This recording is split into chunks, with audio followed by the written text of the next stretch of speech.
Hola, buenos días a todos. Para PwC Interaméricas es un honor tenerlos en el webcast Mejores prácticas para hacer una declaración jurada anual corporativa. La mañana de hoy nos acompañan Andy Payams, quien es gerente senior del departamento de TLS de la República Dominicana y ha prestado servicios por más de 15 años a clientes de la firma en distintos sectores. También nos acompaña Steven García, quien es senior del departamento de TLS República Dominicana y ha prestado servicios por más de 5 años a clientes de la firma de distintos sectores. Les invito a todos a que realicen sus preguntas a través del chat y sin más preámbulos podemos iniciar. Buenos días a todos. Gracias, Nayo, por la presentación. Para nosotros es un placer, un honor estar acá con muchas personas que realmente tienen la intención de ver más o menos cómo se prepara una declaración jurada. Y este curso va dirigido a esas personas que tienen un poco de conocimiento o mucho conocimiento, vamos a decir. Inicialmente estaremos viendo una parte muy teórica y luego entonces ya pasaremos a un caso práctico para que veamos de forma práctica cómo se maneja el tema de la declaración jurada. Siguiente, Naya.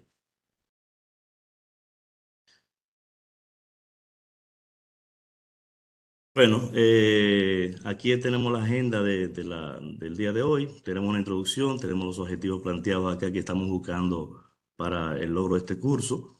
Hay algunos conceptos básicos de lo que son de la declaración jurada que son buenos también compartir con ustedes y que es interesante que lo conozcamos antes de pasar a la parte práctica.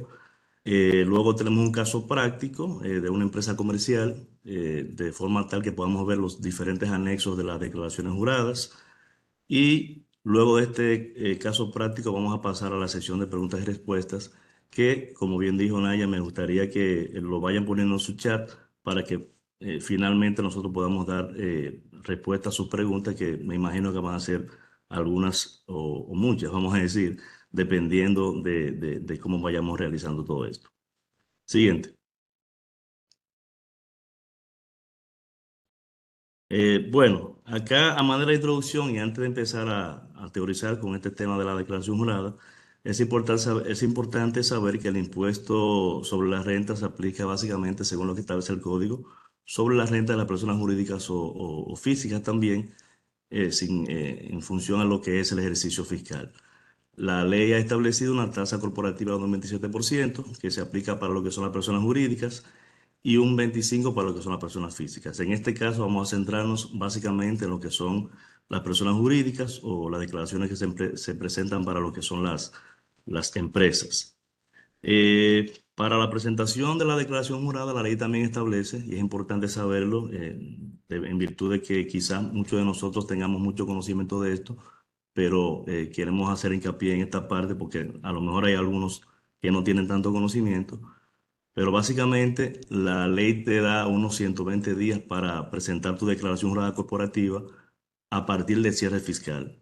Un cierre fiscal que está planteado según la ley en cuatro cortes, vamos a decir. Y esto lo vamos a ver en la siguiente lámina. Naya, por favor. Aquí tenemos las cuatro fechas que establece la ley 1192 que rige el Código Tributario, que iniciando por lo que es la fecha al corte del 31 de diciembre, como todos sabrán, esa es la fecha por excelencia, que por lo menos en la parte de Dominicana se ve mucho. La mayoría de las empresas tienen un cierre el 31 de diciembre, pero hay otras que también tienen un cierre. Ah, no se está viendo la lámina. Dicen por acá. Gracias, Augusto. Si por favor vamos a revisar. Un segundito, por favor. Vamos a revisar, Naya, si... Ok.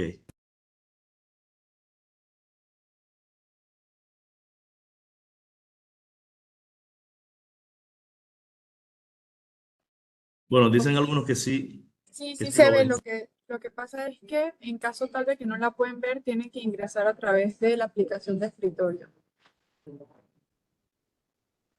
Les estaré indicando en el chat cómo hacerlo. Ustedes pueden seguir con la presentación. Perfecto, continuamos entonces. Le decía que la ley establece cuatro cierres fiscales: 31 de diciembre, 31 de marzo, 30 de junio y 30 de septiembre. En la práctica, la mayoría de las empresas acá en Dominicana realmente tienen un cierre el 31 de diciembre y es importante saber que aquellas empresas que quieran hacer un cambio de cierre fiscal tienen que solicitarlo previamente ante la autoridad tributaria. Y de no hacerlo así, eso podría conllevar, en caso de que haya algún cambio, pues lógicamente la autoridad tributaria no recibiría esas declaraciones juradas hasta tanto tenga esa autorización. Siguiente, Naya. Ya habiendo dicho esto, lo que se busca en esta hora es básicamente que cada participante tenga por lo menos un conocimiento práctico de cómo se maneja la declaración jurada. Una de los objetivos principales también es evitar ciertas inconsistencias que a diario nos llegan en virtud de los cruces fiscales que hace la DGI. Es bueno también, tenemos como objetivo que se aprenda cómo completar los anexos que establece el formulario del IR2, tanto para las empresas del sector financiero, porque sé que aquí hay algunas personas del sector financiero, como empresas comerciales y también de la AFP, seguros, entre otras. Y también conocer lo que son las fechas del pago del impuesto. Como ustedes sabrán, las fechas del pago del impuesto son, como decimos aquí en Dominicana, pues cruciales, mortales, en función de que si te pasa esa fecha, pues eso te puede acarrear algunas penalidades que al final se convierten en algo pecuniario para la empresa y eso es lo que no queremos evitar. Siguiente. Bueno, acá hay unos conceptos básicos que se manejan para la declaración jurada y que entendemos nosotros que son muy importantes y es básicamente el llenado de los anexos. La declaración jurada no es más que un formulario, el IR2, que inicialmente se puede ir a la oficina virtual y descargarlo. A través de esa descarga, pues una vez tengamos ese formulario, y es algo que vamos a ver más adelante cómo se hace, cómo se completa, pues vamos a obtener una declaración jurada o, mejor dicho, un formulario en donde va a incluir tanto los anexos para declaraciones juradas comerciales como de financieras y en función a eso, pues vamos a elegir los formularios que vamos a necesitar dependiendo de lo que es el tipo de empresa o la rama de la empresa para poder completarlo. Es importante saber que este formulario cuenta con varios anexos que lo vamos a ver en la próxima lámina y que lo vamos a definir. Adelante, Naya. Por ejemplo, para los que no tienen mucho conocimiento de esto, y es bueno que sepan, la declaración jurada tiene este tipo de anexos: el anexo A, el anexo B, el anexo D, anexo E, los H1 y H2, el G y el J. Para el anexo es importante saber que este tiene, dependiendo del tipo de entidad, tiene diferentes anexos. Por ejemplo, para las compañías comerciales tenemos lo que es el anexo A1, que es el anexo para esas compañías que son manufactureras, comerciales, distribuidoras, ese tipo de compañías. El anexo A2 sería para las entidades financieras y el A3 sería para las entidades de seguros. Todo dependiendo del tipo de entidad. Y este anexo básicamente es para completar lo que sería el balance general de la compañía, en donde vamos a plasmar ahí lo que es todo lo, como contadores sabemos, lo que es el efectivo, las cuentas por cobrar y lo que tiene que ver con el capital y los pasivos, ya de una manera mucho más segregada, que lo veremos un poquito más adelante. Con relación al anexo B, al igual que dependiendo del tipo de entidad, y eso también está configurado en la oficina virtual de esa manera, tenemos lo que es el anexo B1, el B2 y el B3. Dependiendo del tipo de entidad, sea comercial, sea de seguro, sea financiera, pues se va a desplegar en la oficina virtual ese tipo de anexo tal y como la compañía lo amerita. El anexo D, que dentro de esos anexos tenemos el D, que es básicamente para plasmar lo que son los activos fiscales, el D1 para lo que es la categoría 1, modificaciones, y el D2, que es el anexo que rige lo que es el ajuste por inflación de esos activos no monetarios y que en el tiempo se amortizan y que se logra por lo menos en virtud de lo que es su patrimonio fiscal tener ahí de manera acumulada con relación a lo que es la inflación de esos activos no monetarios, como es el tema del terreno, las inversiones en acciones, que puede ajustarlo por inflación con el tiempo y una vez disponga de ello, pues pudiese gozar de ese beneficio. El anexo E, que es básicamente el anexo en donde se plasma lo que es las pérdidas fiscales, el H1 y el H2, el G y el J, y más adelante entonces vamos a ver en detalle en qué consiste cada uno de ellos. Adelante, Nayo. Acá, como le decía anteriormente, este anexo, que es el A, se plasma el activo, los pasivos, el capital de la empresa. Debe ser completado de manera íntegra con lo que es la información financiera de los estados y sus notas. Las notas son muy importantes porque en algunas ocasiones, por ejemplo, para el anexo A, tenemos, por ejemplo, una partida de cuenta por cobrar en donde a nivel de desplegar el anexo, pues en un lado tenemos la cuenta por cobrar y por otro lado tenemos, por ejemplo, lo que son las reservas para esa cuenta por cobrar que tendríamos que segregarlo. Inicialmente, cuando abrimos el formulario, como lo dije anteriormente, este anexo puede contar con el A1, el A2 y el A3, dependiendo del tipo de entidad, para comerciales, financieras y seguros. Con relación al anexo B, como dije anteriormente, adelante, Naya, tenemos el B1 para comerciales y en este anexo lo utilizamos básicamente para lo que es el estado de resultados. Igual que el anexo A, pues tenemos que tomar la información de los estados financieros auditados y sus notas. Y en función al tipo de entidad, pues también vamos a elegir lo que es el tipo de anexo. Aunque ya en la oficina virtual de la DGI está preseleccionado el tipo de anexo que se requiere. Pero a nivel ya de didáctico, plasmamos acá que tenemos el B1 para comerciales, el B2 para bancos financieras, el 3 para las entidades de seguros y el 4 para los hoteles y afines. Adelante. En el anexo D, como dije anteriormente, aquí básicamente se van a plasmar lo que son los activos fijos fiscales, pero para la categoría 2 y 3, ya que la categoría uno tiene otro tipo de anexo. Acá se van a plasmar las adiciones de los mobiliarios, los software también, que de acuerdo a lo que establece el código se categorizan como categoría 2. Esos valores estarán determinados en el cálculo de impuestos que prepara la empresa y deberá estar en línea con lo que establece la ley 1192 en función a lo que establece el tema de la depreciación. En este anexo también se incluyen los activos fijos fiscales que tienen algunas empresas dedicadas al arrendamiento. En el anexo se puede ver cómo se detallan ese tipo de activos y también se incluye lo que es la determinación del costo de venta para algunas empresas comerciales que suelen plasmar este tipo de información.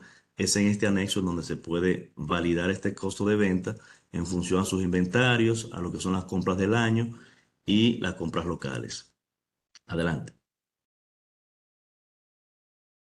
El anexo uno, como le dije anteriormente, también es para los activos fiscales, pero de manera específica para lo que es la categoría uno o las edificaciones, y aquí también se plasma lo que son las adiciones.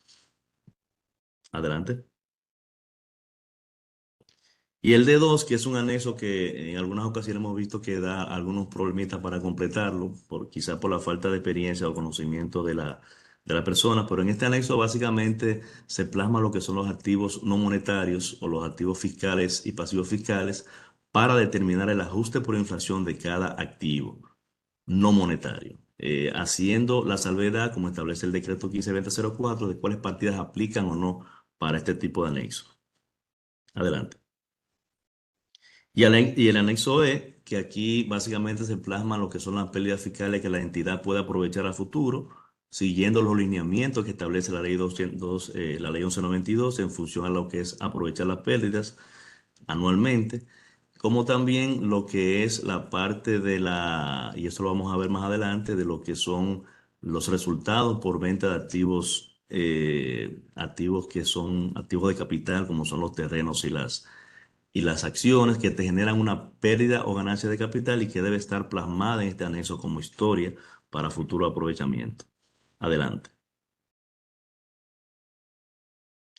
Los anexos H1 y H2, eso es importante saber de que a partir de la promulgación de la ley 155/17 sobre el lavado de activos, la DGI incorporó estos dos anexos y es básicamente para incluir lo que son los beneficiarios finales como una obligación de cada compañía. Es importante saber que, sí, claro, claro que sí. Es importante saber que en estos anexos la DGI, después de su incorporación, la DGI ha tenido la oportunidad de validar que la ocurrencia de algunas transacciones que están en jurisdicciones fuera de acá del país, en donde se puede ver el cambio de accionista. Ya con la incorporación de estos anexos, donde se declara lo que es el beneficiario final, ya es como una alternativa que tiene la autoridad para ver si hay algún cambio accionario que detonen alguna transacción que tenga alguna implicación fiscal importante para la entidad. El H1 se colocan lo que son las personas jurídicas o accionistas de la compañía, y para el H2, en caso de que no sea una compañía, por ejemplo, de estas compañías que cotizan en bolsa, se coloca lo que son las personas que toman las decisiones o que tienen el control efectivo de la entidad, para también declararlos como personas responsables de la compañía o de las decisiones que toma la compañía. Adelante. Y el anexo G, en donde se incluyen ya, con relación a lo que establece el cálculo de impuestos que se realiza por parte de la compañía. Aquí vamos a ver lo que son los ajustes fiscales, tanto positivos como negativos, y que dan traste con lo que es la determinación de la renta neta disponible. En este anexo se van a incluir lo que son las provisiones no omitidas, como un ajuste fiscal positivo, la deficiencia en depreciación fiscal versus las contables, el exceso de cuentas incobrables y cualquier otro ajuste que detone en lo que es la determinación de la renta neta imponible. Adelante. Y finalmente el anexo J, que también lo vamos a ver en la práctica acá más adelante, en donde se plasman las informaciones de los formatos de envío 607, que es básicamente los formatos de las ventas, y los 606. Lo importante de este anexo es plasmar la información ya final, porque muchas veces estos formatos por lo general tienen muchos cambios durante el año, y entonces tenemos que cerciorarnos antes de enviar un IR2 a la DGI de que estemos enviando la información final y correcta para no tener ese tipo de inconsistencias. Adelante. Ya dando esa breve introducción, nosotros quisiéramos pasar realmente a ver lo que sería una declaración jurada ya descargada con algunas informaciones con un caso práctico, de forma tal que lo podamos ver en línea, y entonces ahí pasarlo luego a lo que serían las dudas o las preguntas que cada uno de ustedes puedan tener. Para esto, sí, como dice Nayo, es importante saber que vamos a tomar sus preguntas para responder al final. Mientras tanto, luego de esta teoría, vamos a aterrizar un poco en la práctica para ver algunos cruces que realiza la DGI y de qué forma nosotros podemos evitar o tener algunos tips importantes para evitar esas inconsistencias cuando declaramos o reportamos una declaración jurada o IR2 ante la DGI. Ahí vamos a hacer un cambio que nos va a ayudar Nayo para entonces ver en Excel, ver en vivo cómo es este tema de la declaración jurada. Y para eso voy a dejar a mi compañero Steven para que vaya haciendo las explicaciones del lugar. Buenos días a todos los presentes. Eh, Vamos a pasar ahora al caso práctico, ¿verdad? Pero importante que vayan anotando todas las preguntas porque probablemente de aquí es donde vayan a surgir más dudas para que la podamos responder ahora al final del Webex.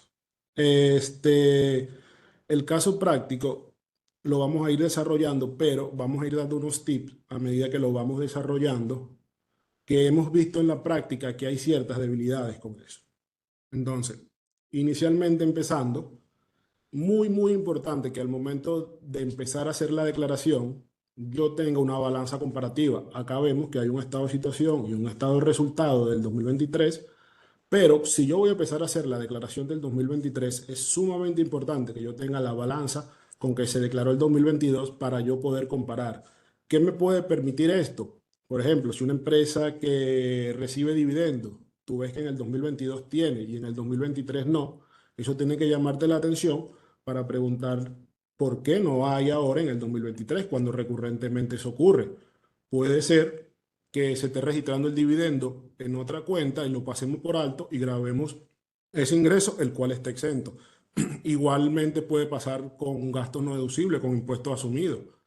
Una empresa que tenga normalmente impuestos por retribución complementaria y que en el año 2003, en el año 2023 tú no lo veas, eso tiene que llamarte la atención para decir, bueno, ¿por qué no hay si recurrentemente siempre existe?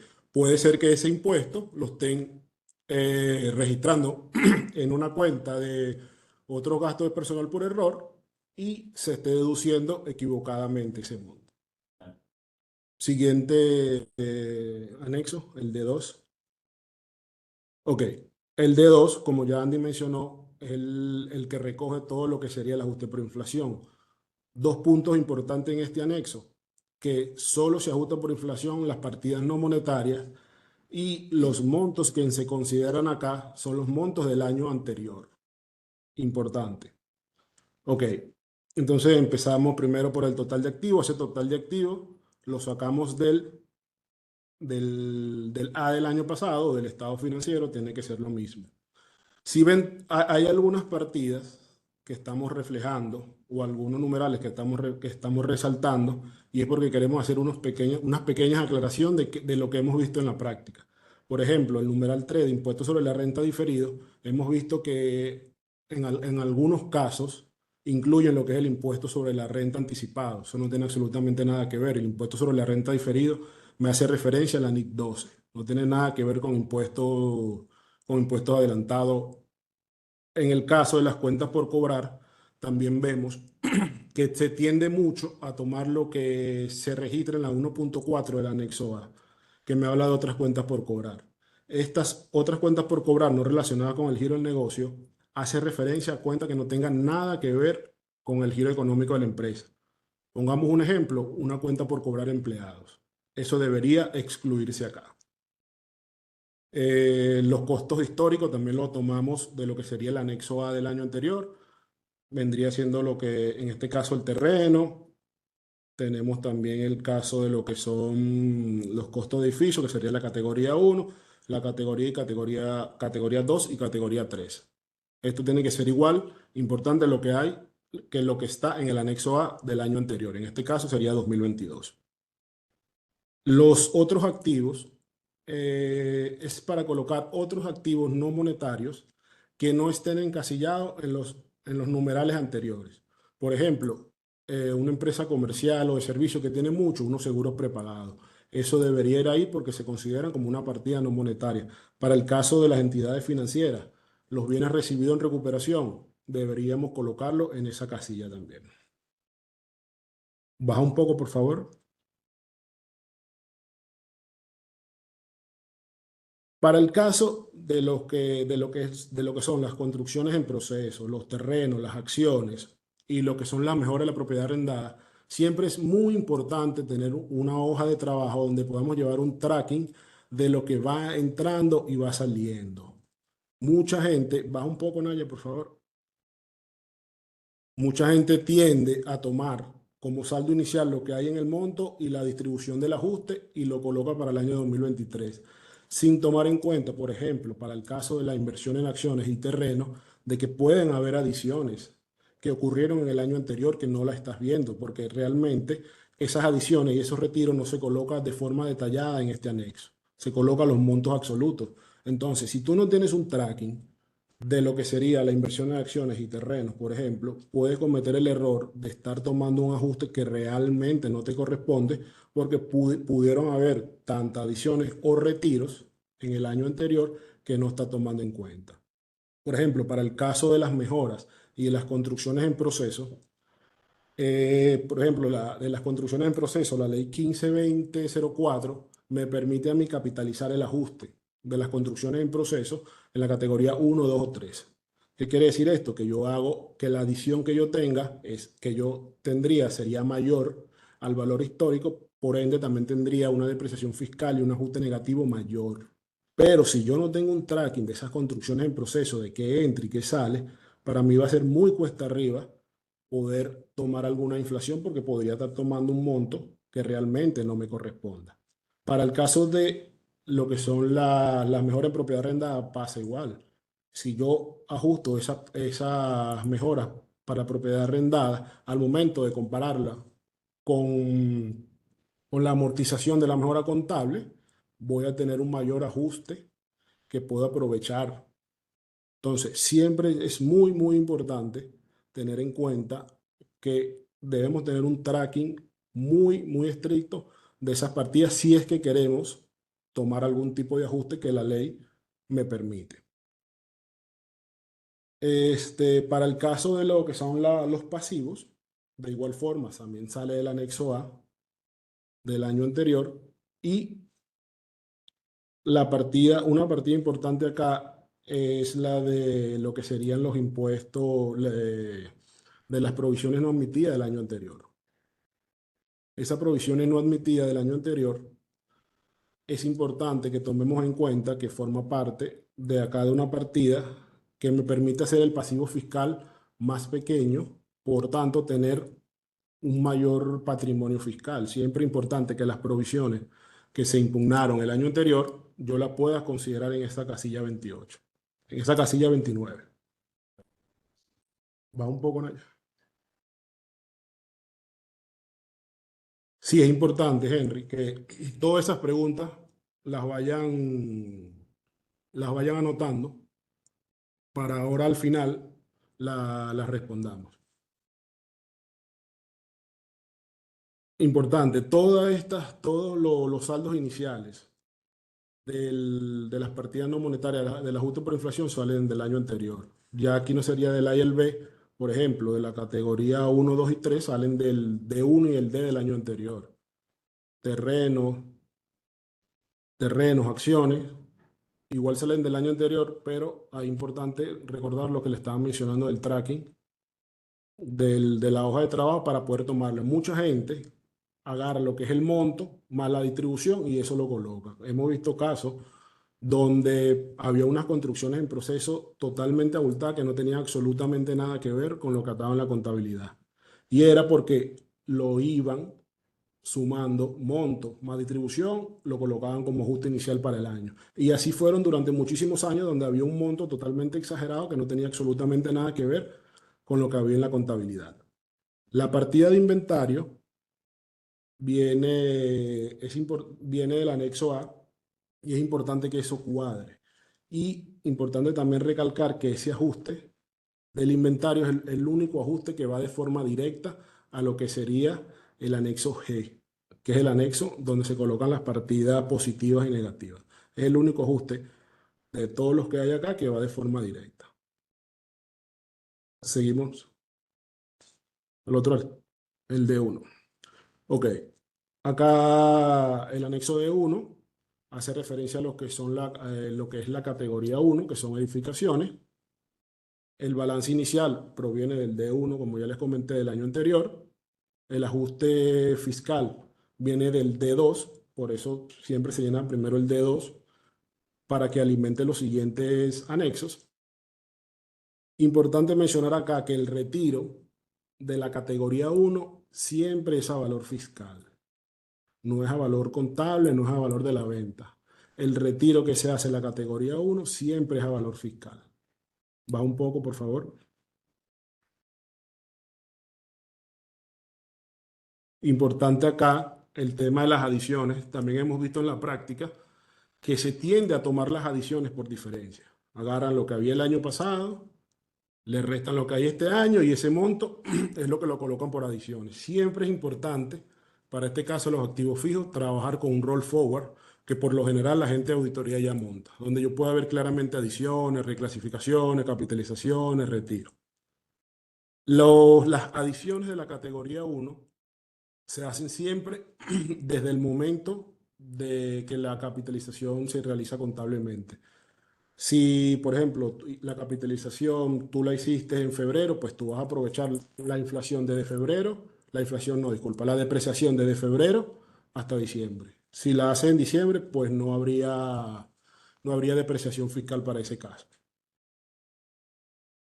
Podemos pasar al siguiente anexo. El anexo D me hace referencia a lo que serían el ajuste por inflación de la categoría 2 y 3. También me hace referencia a lo que sería el costo de venta y dos secciones informativas donde normalmente se coloca lo que sería el detalle de los sueldos sin incluir las otras remuneraciones de los sueldos de lo que son los empleados y los funcionarios. Si nos ponemos un poco más a la derecha, Naya, por favor, vemos que acá, para completar eso, siempre tenemos que apoyarnos en lo que sería el IR13, que es donde desemboca todos los IR3 que se van presentando mes a mes, ¿verdad? Entonces, como ya mencionamos, vamos a tomar en cuenta única y exclusivamente lo que es sueldo y salario, excluyendo las otras remuneraciones. Entonces, para este ejemplo, tenemos 23 millones, de los cuales 15 corresponde a empleados y 8 corresponde a funcionarios. ¿Cuál es la diferencia entre empleado y funcionario? Bueno, que asumimos que los funcionarios son las personas de altos cargos que tienen decisión en la empresa. Y los empleados, bueno, el resto que no cumple con esa característica.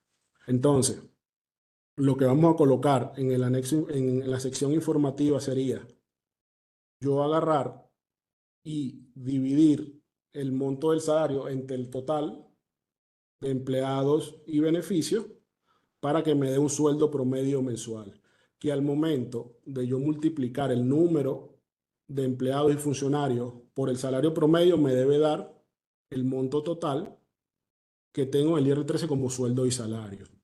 Adelantándonos un poco, siempre es importante hacer un cruce donde ese sueldo y salario que me está dando, en este caso, los 23 millones, me tiene que coincidir con el 6.1 del anexo B. Importante. Muévete un poco a la izquierda, Naya, por favor. Muchas gracias. La segunda sección de la parte informativa me hace referencia a lo que es la superficie total en metros cuadrados digamos, de los establecimientos que tiene la empresa, bien sean alquilados o propios. También hay una sección de poner cuántos establecimientos tengo, cuáles son propios y el importe anual de alquileres. Importante, eso también podemos hacer un cruce en la cual podemos cruzar, valga la redundancia, ese importe por alquiler con lo que hay en la 8.1 y 8.2 del anexo B. Eso debería coincidir, no debería haber ningún tipo de diferencia. Ya pasando al ajuste por inflación de lo que sería el anexo D, que es la categoría 2 y 3, los saldos iniciales provienen del D del año anterior, el ajuste fiscal del D2 previamente ya presentado. Importante acá el retiro. El retiro, según el decreto 139/98, me dice que es al valor de la venta del retiro del activo. Importante.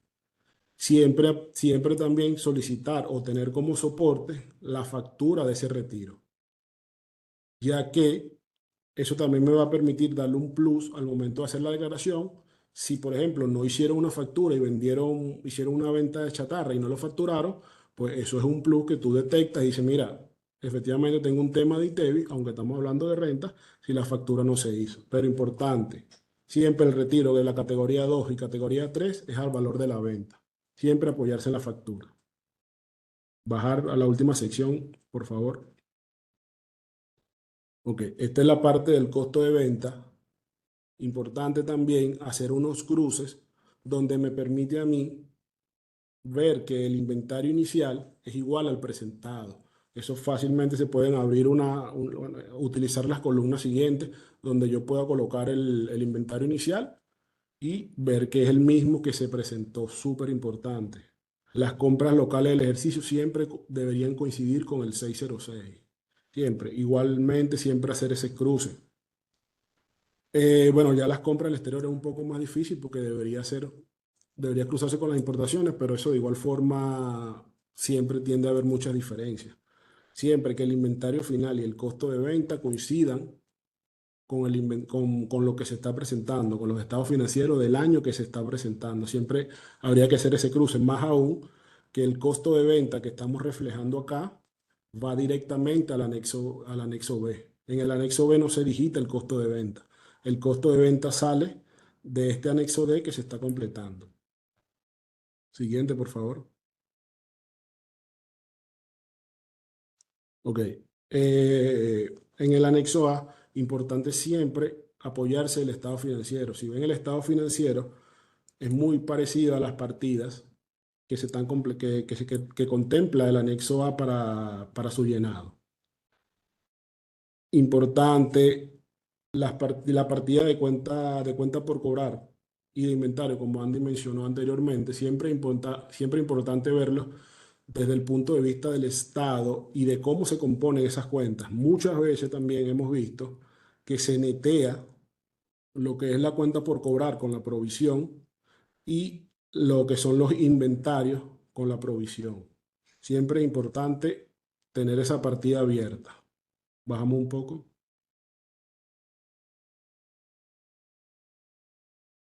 Un poco más, por favor. Un poco más. Ok, eso, otro punto importante. En la casilla 4.2, aunque me hace referencia al impuesto sobre la renta diferido o anticipado, esa casilla va directamente a lo que es el impuesto sobre activo. Entonces, como lo que son los impuestos adelantados, no forma parte de la base, todo impuesto que sea adelantado, bien sea de renta, de ITEVIS, debe colocarse ya para evitar que forme parte de la base del impuesto sobre activo del 1%. Ahí bajamos un poco.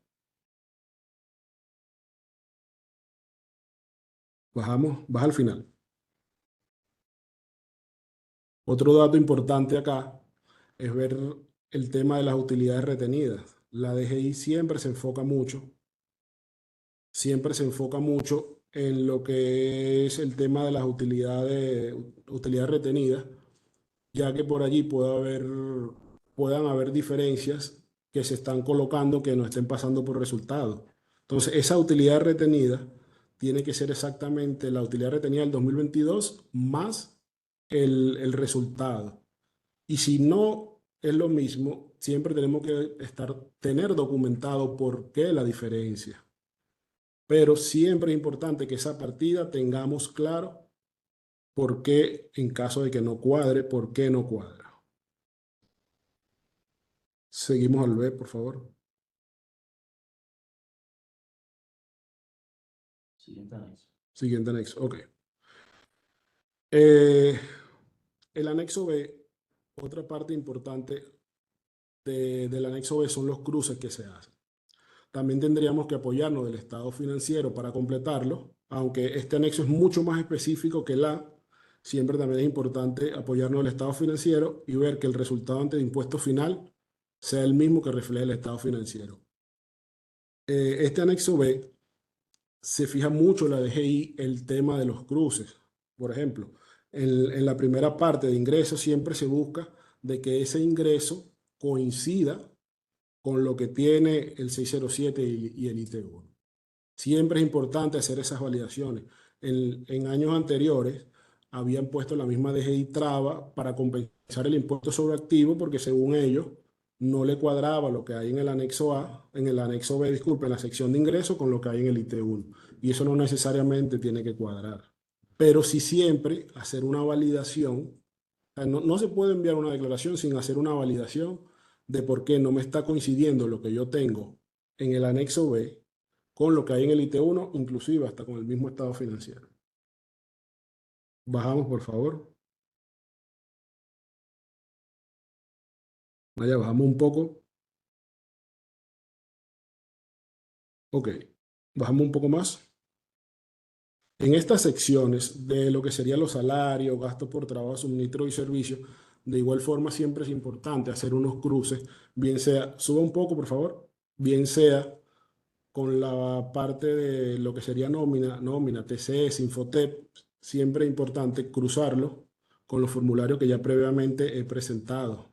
Igual lo de sueldo y salario, que ya en el anexo D, aunque hicimos una prueba, de igual forma validar que eso que se está presentando allí es lo mismo que tiene el IR13 como sueldos y salarios. Para el caso de las partidas de gasto por trabajo, suministro y servicio, para el caso de arrendamiento, también se pueden hacer unos cruces con el IR17 de personas físicas. Eso no necesariamente tiene que cuadrar, eso es importante que lo recalquemos muchas veces porque se tiende a que tendemos que tener eso cuadrado, inclusive llegar hasta hacer ajustes para cuadrarlo con lo que tiene DGI y eso no necesariamente es así.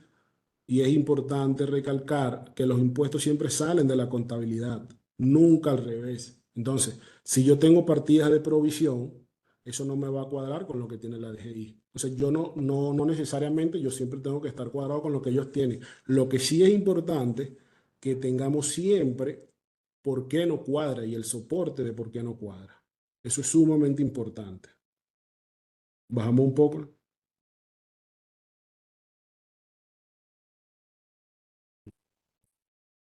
Sí, ya lo veo. Bajamos. Dos cosas importantes. Al final siempre tienen que ver que cuadre con el estado financiero el resultado ante el impuesto. Eso es fundamental. Otra cosa es un cruce que se hace con los 606. Eso no necesariamente tiene que cuadrar, pero sí siempre tener una diferencia razonable de lo que tengo en los gastos 606 versus lo que tengo de gasto en el anexo B. Obviamente hay unas partidas que entran en conciliación, como las provisiones. Sabemos que los gastos de depreciación no tienen ningún tipo de comprobante, pero todas esas partidas, una vez excluidas, la diferencia que me tiene que dar del cruce del B con el 606 tiene que ser razonable, por lo menos. El siguiente anexo, ¿eh?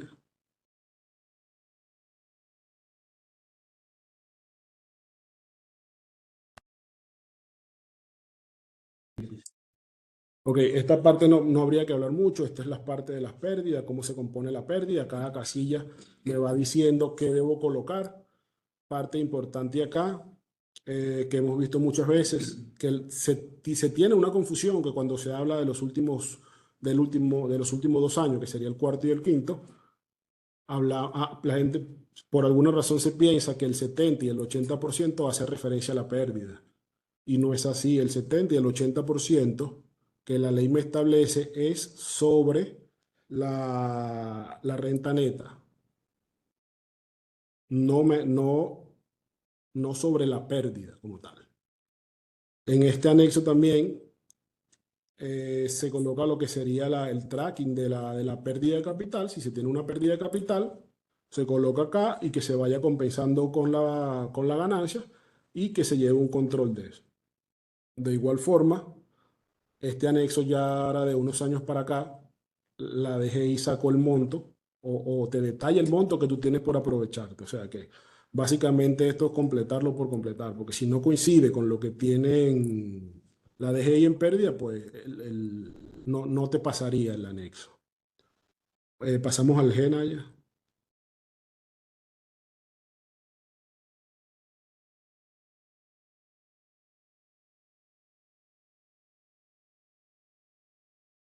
Ok, este anexo es bien sencillo. Acá, aquí al lado, un poco más a la derecha, hay cómo se calcula el tema de lo que es la depreciación fiscal. En este caso, la depreciación contable es mayor a la fiscal, por lo tanto genera un exceso en depreciación.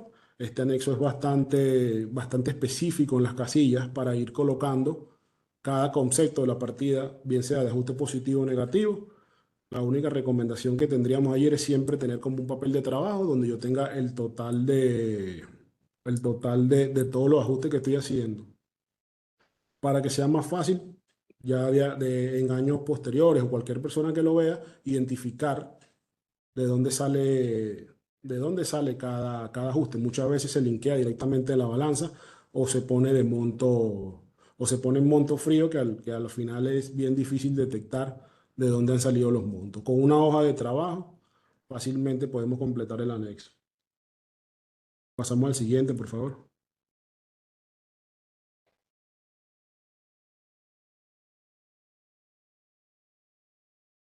Ok, este anexo lo que me recoge es simplemente lo que hay en el 607 y en el 606. Bueno, aquí no está completado, pero lo completo, como bien lo dice, con el formato de venta y el formato de compra, 607, 606. Importante, la parte del 607 me tiene que hacer referencia, la parte del 607, incluyendo lo que son las otras operaciones que no requieren comprobante, me tendría que coincidir con el anexo B. Aunque, a ver, eso también es un poco complicado porque si tiene muchas transacciones, a veces no es tan fácil cuadrarlo. Inclusive, también deberíamos hacer un cruce adicional de esa parte del 607 con lo que es el ITEVIS. Aunque también sabemos que es muy complicado, sobre todo para el sector financiero, que eso coincida, siempre tener diferencias razonables que en cualquier momento se puedan explicar. La parte del 606, bien simple, simplemente vaciar el 606 y hacer una prueba adicional donde yo pueda tener el total de gastos en SF versus lo que tengo allí sumado que me cruce en cero. Simple. Pasamos al siguiente, que ya sería el IR2.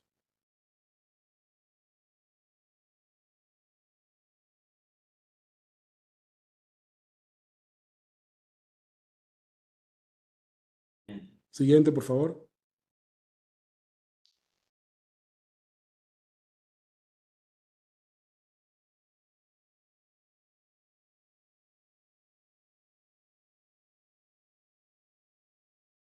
Ok. Bueno, ya acá el IR2 es donde recoge toda la información previa que ya llenamos. Simplemente es validarlo, que coincide con lo que hemos ido llenando anteriormente.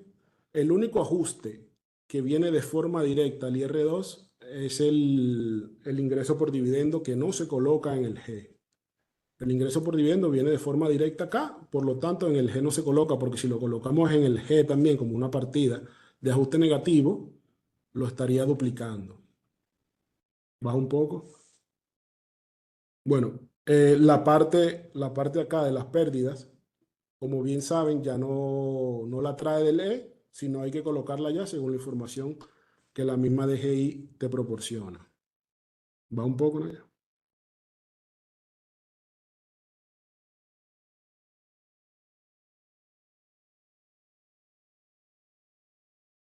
Ok. Siempre importante validar lo- los impuestos anticipados que coinciden con la cuenta corriente. Muchas veces tenemos otro monto que no coincide con lo que está en la cuenta corriente, porque a veces la cuenta corriente deja algunos montos por fuera. Por ejemplo, cuando se presenta la declaración, en muchos casos, si tú no dices a DGI que no te está compensando lo de la norma 0719, pues simplemente no te lo compensa. Entonces, si tú colocarías un saldo a favor o unos anticipos basado en lo que tienes, no, la declaración tampoco pasaría. Siempre importante corroborar los impuestos anticipados con lo que hay en la cuenta corriente. Lo del 623, bueno, enviar el 623, que son lo que sería la retención que hacen las empresas del Estado y los intereses bancarios que sale la norma 0719. Acá vemos en el ejemplo que se está generando una diferencia a pagar de 8.4 millones luego de compensación con anticipo y un impuesto liquidado de 18.500.000 pesos. Siguiente.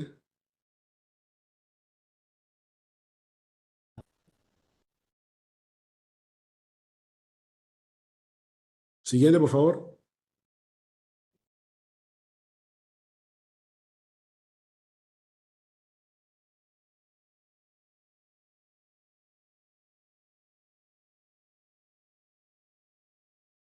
Nadia, siguiente, por favor.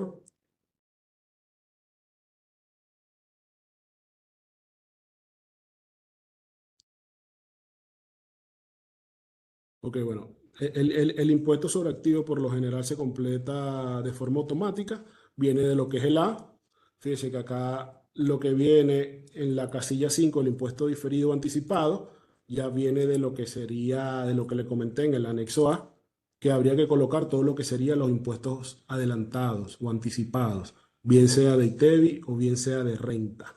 Baja al final, por favor.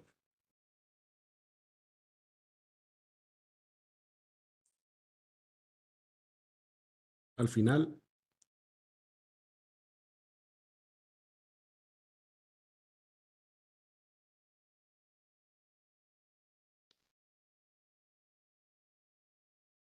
mm,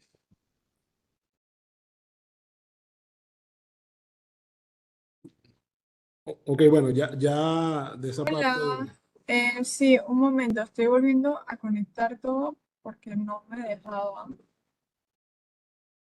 Bueno, ya del impuesto sobre activos, saben que es el impuesto mínimo. En este caso, el impuesto sobre la renta es mayor a lo que es el impuesto mínimo sobre activo, por lo cual no se genera ningún impuesto por el activo.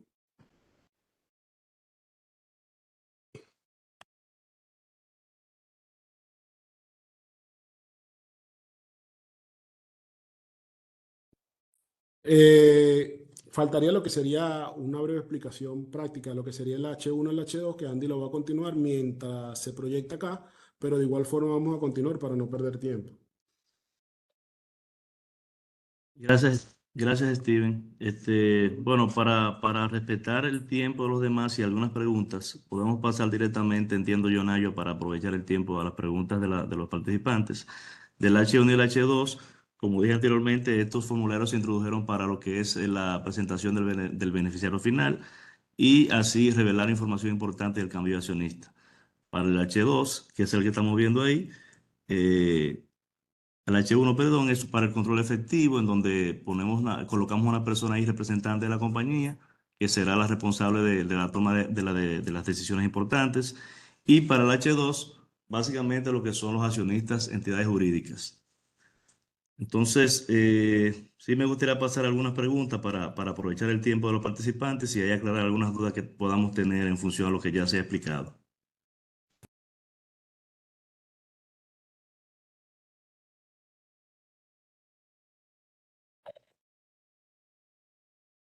Sí, Adelante. bueno, aquí tenemos una pregunta de Catherine Ruperto que dice, ¿las compras locales del anexo D se refieren a las compras bajo el código 09 del 606? Sí, efectivamente.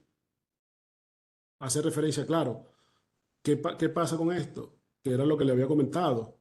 No necesariamente lo que colocas en el 606 como código 9 lo colocaste de forma correcta o viceversa. Puede ser que algunas compras locales de inventario la hayas colocado por error en el código 2, 3, 1, cualquiera. Entonces no te esté reflejando eso. Por eso, como le comento, siempre es importante que cualquier diferencia que se genere, tenerla documentada, pero esas compras, lo que tú haces con el 606 es lo que la estás validando, porque esas compras tienen que salir de la contabilidad. Con el 606 lo que haces es una validación para que todo esté cuadrado o si hay alguna diferencia justificarla. Pero las compras tienen que salir de la contabilidad porque el inventario lo vas a cuadrar con la contabilidad. Ok, tenemos otra pregunta, esta es de Mirna Mejía y dice, ¿qué importancia la DGI le da a los reportes de F606 mensuales? Finalmente debemos completar el anexo J. Este anexo debería ser cruzado con algún renglón en el IR2. Claro que sí. La DGI le da bastante importancia a ese anexo. Y efectivamente ese anexo J, como explicaba Steven, debe de coincidirte con lo que son los envíos para el tema de la venta, los envíos 607. En algunas ocasiones no te coincide al 100% porque hay entidades como la financiera, por ejemplo, que en la parte de los ingresos hay muchos ingresos que no aplican a los fines del comprobante fiscal. Y hay una partecita que dice que complete con la información que no requiere comprobante. Entonces ahí, para tratar de cuadrar eso, mi estimada, con lo que es el anexo B1 o B3 para las entidades financieras, entonces se incluyen esos valores que irían como parte de aquellos comprobantes que no requieren NSF. Y entonces sí tendría que coincidirte el anexo J, debería de coincidirte con el anexo B1 en lo que son los ingresos. E incluir en esa parte, en esa línea que se llama, que dice que son comprobantes que no, o montos que no requieren comprobante, incluir esa parte para poder cuadrarla, o conciliarla, mejor dicho. Tenemos varias preguntas, vamos a responder tres con el tiempo que nos queda restante y el resto las vamos a estar respondiendo por correo. Esta es de Anastasio Berroa y quiere saber, en una empresa constructora que realiza nuevas construcciones y remodelaciones a distintos clientes, sean de entidades públicas o privadas, ¿puede considerarse todo el proceso de construcción como un inventario de productos en proceso que determinarán el costo de venta?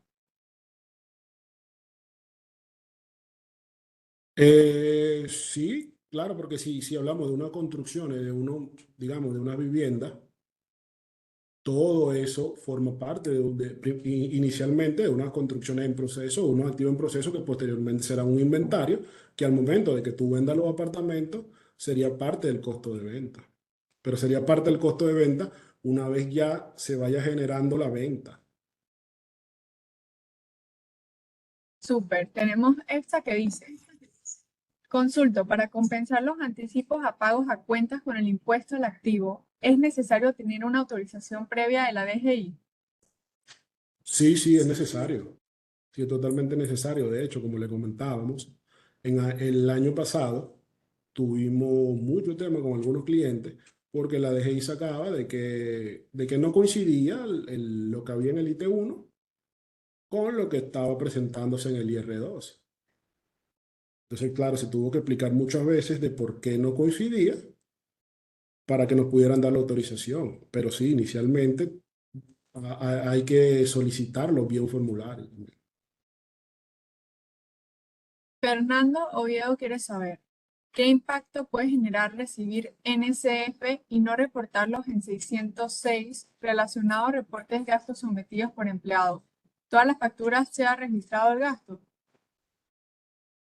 Evidentemente, si no reportas ese gasto a través de la oficina virtual, pues la DGI lo que puede pasar es que te puede objetar la deducibilidad. O sea, todos los gastos que recibes con comprobante fiscal, lo ideal es que lógicamente los reportes y que eso te coincida con tu contabilidad, porque al final lo que va a hacer es a perjudicarte y no aprovechar ese gasto contra tu impuesto a pagar. O sea, que puedes enviarlo. Tienes que tratar de enviarlo tan pronto lo recibas, porque al final es un beneficio para ti que envíes esa factura con 606, a través del 606, perdón. Ok, como última pregunta tenemos, ¿qué riesgo pueden mencionar sobre los gastos de representación en el exterior y no hacerles gastos menor, como vuelos, hoteles, restaurantes?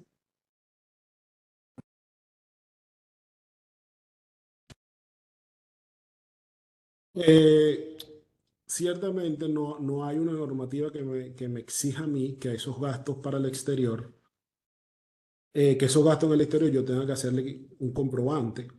Más sin embargo, en la buena práctica siempre es importante que a todos esos gastos del exterior se le haga un comprobante de gasto menor para poder reportarlo en el 606. No solo el comprobante, sino que también la DGI pide en casos que se justifique que ese gasto que está en el exterior está directamente atado a la producción de renta para la empresa. O si no tiene que ver con la producción de renta directamente, que el empleado esté cumpliendo una función afuera de algún curso o algo, pero que tenga que ver siempre. Siempre tiene que ver con el giro económico de la empresa. Listo, muchísimas gracias Andy y Steven por esta presentación tan magnífica. A todos los participantes tuvimos un aforo de 117 personas, lo cual es increíble. Y bueno, les recordamos por favor seguirnos en todas las redes sociales de PwC Interaméricas y estén pendientes para más webinars con estos temas. Muchas gracias.